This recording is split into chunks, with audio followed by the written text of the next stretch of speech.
एक जो normal SEO करते हैं और जो एडवांस एसईओ जो कि फर्स्ट पेज पे रैंकिंग लाते हैं बड़ी-बड़ी वेबसाइट्स का या फिर छोटी वेबसाइट को भी जल्दी रैंक करा देते हैं, उनमें एक ही डिफरेंस होता है कि वो गूगल की लेटेस्ट एल्गोरिथम अपडेट से आप खुद को अप टू डेट रखते हैं एंड दूसरा जो एसईओ में लेटेस्ट जो ट्रेंड्स चल रहे हैं, उनको पता होता है कि कौन से ट्रेंड चल रहा है और कैसे उनको वर्क करना है, अपनी एसईओ की स्ट्रेटजी को किस टाइप से फ्रेम करना है। तो ऐसे ही टॉप 10 ट्रेंड्स को आज हम डिस्कस करने वाले हैं जो कि 2022 में सबसे ज़्यादा मैटर करने वाले हैं एसईओ की फील्ड में। So hello friends, welcome to WS Cube Tech. मैं हूं वीरेंद्र।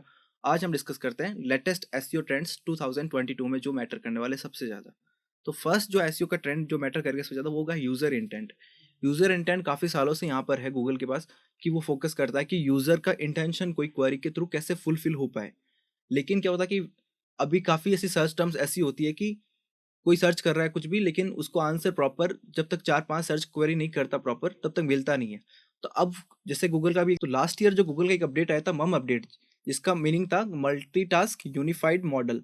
उसका मीनिंग ये था कि कोई मल्टी क्वेरी वाला क्वेश्चन भी हो, जिसमें 2-3 आंसर एक ही क्वेश्चन में पूछ रहा हो, तो उसको भी कैसे गूगल एक तरीके से आंसर स्निपेट के थ्रू या फिर क्वेश्चंस के थ्रू दे पाए।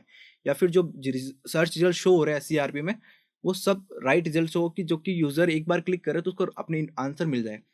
फॉर एग्जांपल हम एक बात करते हैं कि आप आज सर्च करोगे बैकलिंक चेकर, जैसे हम गूगल पे चलते हैं, जैसे मैंने गूगल पे सर्च किया बैकलिंक चेकर, तो बैकलिंक चेकर का मतलब है कि जो इसमें जो सर्च किया जिसने बैकलिंक चेकर, तो यूज़र का इंटेंशन था कि वो एक ऐसा टूल ढूंढ रहा है जिससे वो बैकलिंक्स चेक कर पाए। उसका इंटेंशन यहाँ पे ऐसा नहीं है कि बैकलिंक चेकर क्या होता है या फिर उसको कैसे यूज़ करना होता है, फिर वो कंटेंट नहीं ढूंढ रहा, वो टूल ढूंढ रहा है। तो सर्च इंटेंट यहाँ पे गूगल क्या करेगा, जो वेबसाइट एक्चुअली टूल्स हैं उनको ही ऊपर शो करेगा, जैसे कि free backlink checker by Ahrefs, backlink checker small SEO tools, free backlink checker by Ubersuggest जो नील पटेल का है उसके थ्रू। तो जो भी यहाँ पर सर्च रिजल्ट्स हम देखेंगे वो सारे टूल्स वाले देखेंगे, हम यहाँ पर कंटेंट नहीं देखेंगे टॉप में। और यहीं अगर मैं डाल दूं बेस्ट बैकलिंक चेकर्स, इसका इंटेंशन मेरा क्वेरी का ये है कि जो बेस्ट बैकलिंक चेकर्स कौन कौन से हैं मेरे लिए। तो उस टाइम आपको दिखा सकता है गूगल की टॉप 10 बैकलिंक चेकर्स, जैसे कि हम देखेंगे 7 बेस्ट बैकलिंक चेकर टूल्स।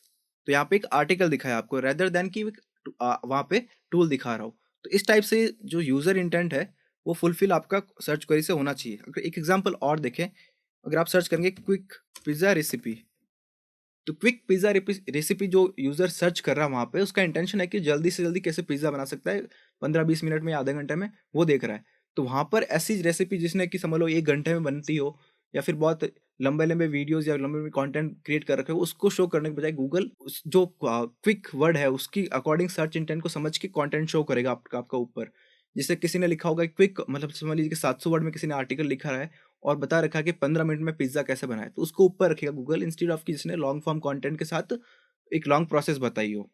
तो सर्च इंटेंट बहुत मैटर करने वाला है 2022 में, और इसके लिए आपको ध्यान रखना चाहिए कि कैसे आप जो कंटेंट क्रिएट कर रहे हैं या फिर जो वेब पेजेस पे अपडेट्स कर रहे हैं, उन सर्च इंटेंट को ध्यान रख के अपने कंटेंट या स्ट्रेटजी को अपडेट करना चाहिए आपको। देन सेकंड जो लेटेस्ट एसईओ ट्रेंड में जो 2022 में मैटर करने वाला वो है पीपल आल्सो आस्क पे फोकस ज़्यादा करना पड़ेगा। क्योंकि आज जो गूगल पे कोई भी सर्च क्वेरी करते हैं तो उसमें अराउंड 50% जो सर्च क्वेरीज है उनके ऊपर एक पीपल आल्सो आस्क का सेक्शन एससीआरपी में आपको देखने को मिलता ही मिलता है।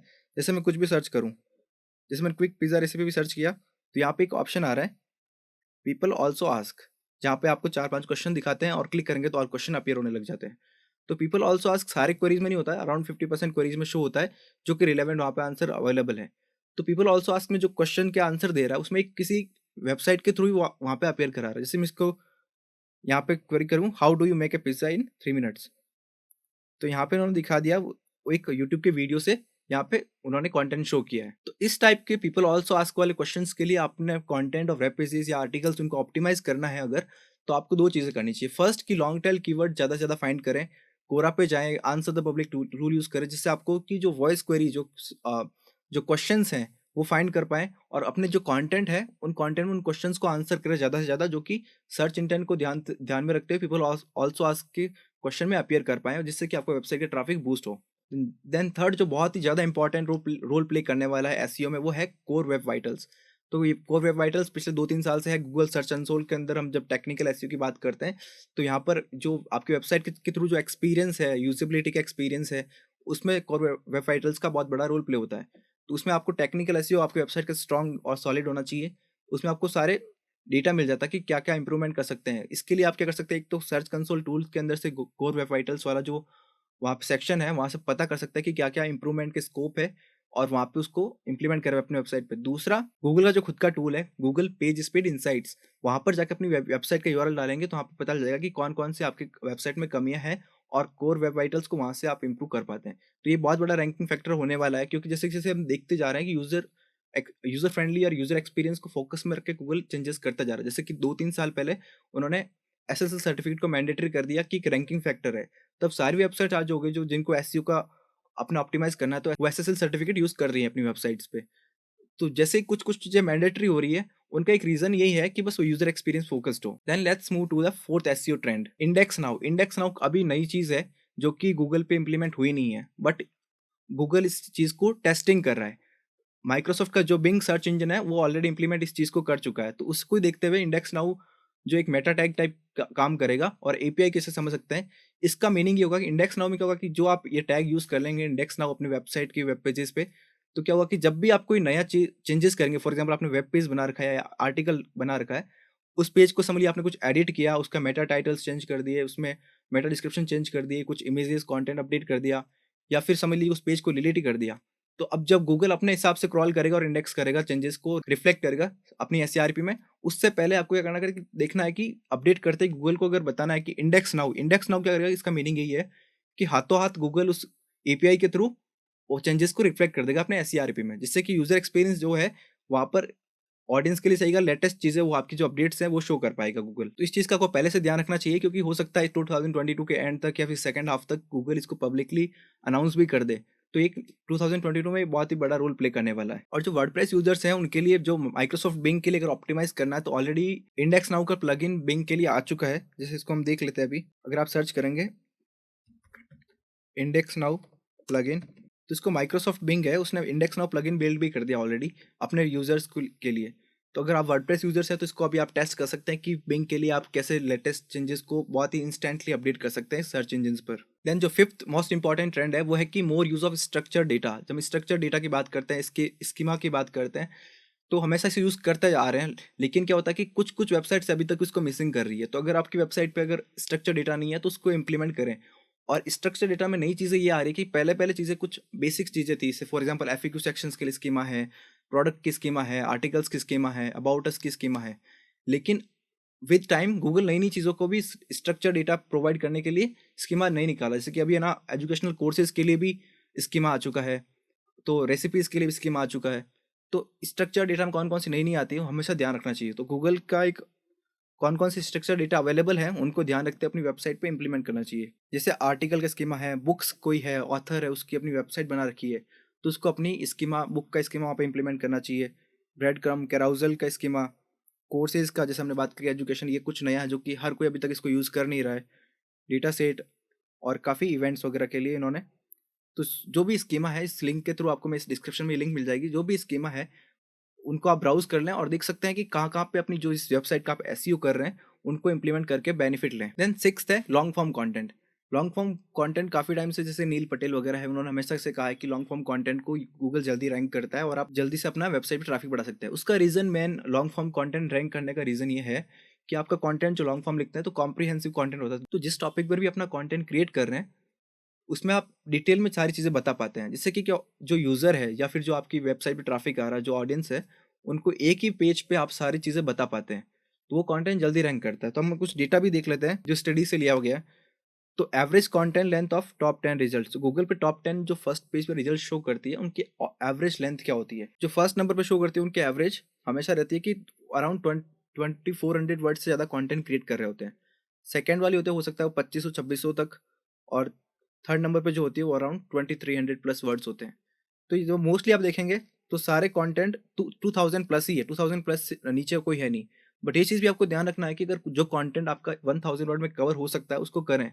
लेकिन जो कंटेंट है जो आपने 1000 वर्ड में करे, लेकिन उसको करना आपको 2-3 हज़ार वर्ड में चाहिए था, तो उस कंटेंट को थोड़ा लॉन्ग फॉर्म कंटेंट करें, कॉम्प्रिहेंसिव बनाएँ, ज़्यादा से ज़्यादा कीवर्ड्स यूज़ करें उस कंटेंट में, क्योंकि जैसे लॉन्ग फॉर्म कंटेंट, तो आपको कंटेंट में कीवर्ड्स यूज़ करने का स्कोप भी बढ़ जाता है और आपकी जो सर्च से ट्रैफिक आने के चांसेस है वो भी इंप्रूव हो जाते हैं। देन सेवंथ एसईओ ट्रेंड की बात करेंगे कि गूगल का जो सर्च और एसईआरपी का जो एक्सपीरियंस था वो पहले कुछ चीज़ों को और कंसिडर करता था और रैंकिंग फैक्टर्स कुछ और होते थे और कुछ चीज़ें अब अपडेट हो रही है।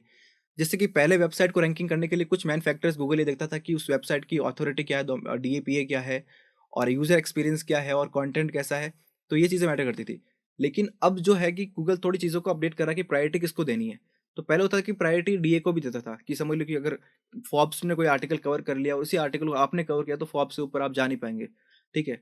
तो लेकिन अब ये है कि गूगल डीए को थोड़ा कम प्रायोरिटाइज़ कर रहा है क्योंकि हो सकता है कि आपने किसी जो हाई डीए वाली वेबसाइट उससे अच्छा कंटेंट अपनी वेबसाइट पे क्रिएट किया हो। गूगल जो देखेगा अब यूज़र एक्सपीरियंस आपका कैसा है, पेज वेबसाइट आपकी लोडिंग स्पीड कैसी है, आपने कंटेंट कितना अच्छा कवर किया, कॉम्प्रिहेंसिव कितना है, यूज़र एक्सपीरियंस क्या दे सकते हैं आप। तो उन चीज़ों को ज़्यादा कंसीडर करेगा इंस्टेड ऑफ कि डोमेन अथॉरिटी को बस सिंपली वो देख ले। तो इसको ध्यान रखते हुए आपको बस अपने कंटेंट को थोड़ा रिफ्रेज करना है, कैसे अपने कंटेंट को जो अपने कॉम्पिटिटर है, जो हाई अथॉरिटी साइट्स है, उनसे अच्छा कंटेंट क्रिएट कर ले, तो अथॉरिटी को ज़्यादा उतनी वैल्यू अब नहीं मिलने वाली है। देन हम बात करते हैं 8th SEO trend, content quality. Content quality हमेशा मैटर करती आ रही है, लेकिन अब आपको ध्यान रखना है कुछ जो काफ़ी वेबसाइट्स हैं, बिज़नेसेस होते हैं, डिजिटल मार्केटिंग एजेंसीज़ होती है, तो कंटेंट क्वालिटी को ध्यान तो रखती है, लेकिन क्या उनका फोकस एक होता है कि एसईओ ऑप्टिमाइजेशन। लेकिन एसईओ ऑप्टिमाइजेशन में उनकी एक मिथ हो जाती है कि मुझे बस कीवर्ड तरीके से यूज़ करने हैं और कंटेंट को बस लिखना है। बट ये नहीं होता। एसईओ ऑप्टिमाइजेशन के 2 मीनिंग होते हैं। सॉलिड एसईओ कंटेंट तभी बन सकता है आपका जब क्वालिटी कंटेंट हो देन एसईओ ऑप्टिमाइजेशन हो। अगर किसी ने क्वालिटी कंटेंट लिखा है लेकिन एसईओ ऑप्टिमाइज़ नहीं किया तो वहाँ पे पीछे रह गया। एसईओ ऑप्टिमाइजेशन के लिए कीवर्ड रिसर्च कर ली, मेटा टैग्स यूज़ कर लिए, सारा कुछ कर लिया, लेकिन कंटेंट में वो क्वालिटी नहीं है। बस एक किसी से भी लिखवा लिया कंटेंट और उतना वैल्यूएबल कंटेंट नहीं है, तो वो एसईओ ऑप्टिमाइज़ कंटेंट नहीं है। एसईओ ऑप्टिमाइज़ कंटेंट में दोनों चीज़ें होनी चाहिए, एक तो quality content then SEO optimisation, तभी वो कंटेंट आपका रैंक करेगा। देन 9th जो एसईओ ट्रेंड है वो है इमेज एंड विजुअल सर्च। इसमें आपको ये ध्यान रखना है कि गूगल अब क्या करने लग गया है कि इमेज इमेज जो आपकी शो करता है गूगल इमेज सर्च में, उसमें अब 2 टेक्नोलॉजी यूज़ होने लगी। गूगल लेंस यूज़ हो रहा है, देन यूनिक इमेजेस जो होती है वो जल्दी रैंक करती है।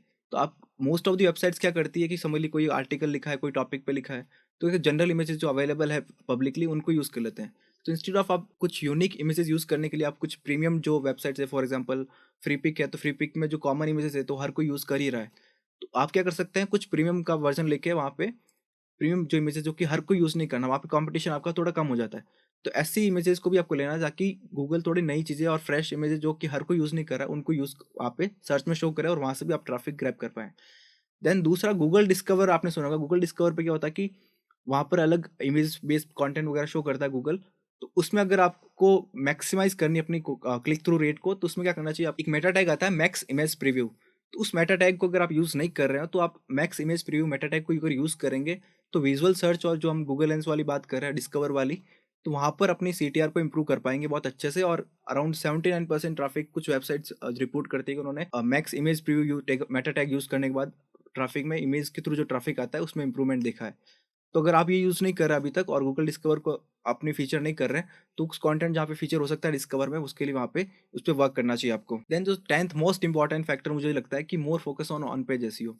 अभी काफ़ी जो एसईओ प्रोफेशनल होते हैं वो क्या करते हैं कि एक बार ऑन पेज एसईओ कर लिया, उनको लगता है उन्होंने बेस्ट कर लिया, उसका काम करने के बाद सीधा ऑफ पेज पे ले जाते हैं। ऑफ पेज पे जाने के बाद वो बस बैकलिंक्स भी बिल्ड करते हैं, आर्टिकल सबमिशन करते हैं, कोरा पे आंसर करते हैं, डायरेक्टली सबमिशन होता है, पीडीएफ, इन्फोग्राफिक्स, इन सब पे वो बहुत ही ज़्यादा अपना दिमाग लगाते हैं। मतलब वहाँ पर बहुत ही मेजरली हज़ारों में बैकलिंक्स बना देते हैं।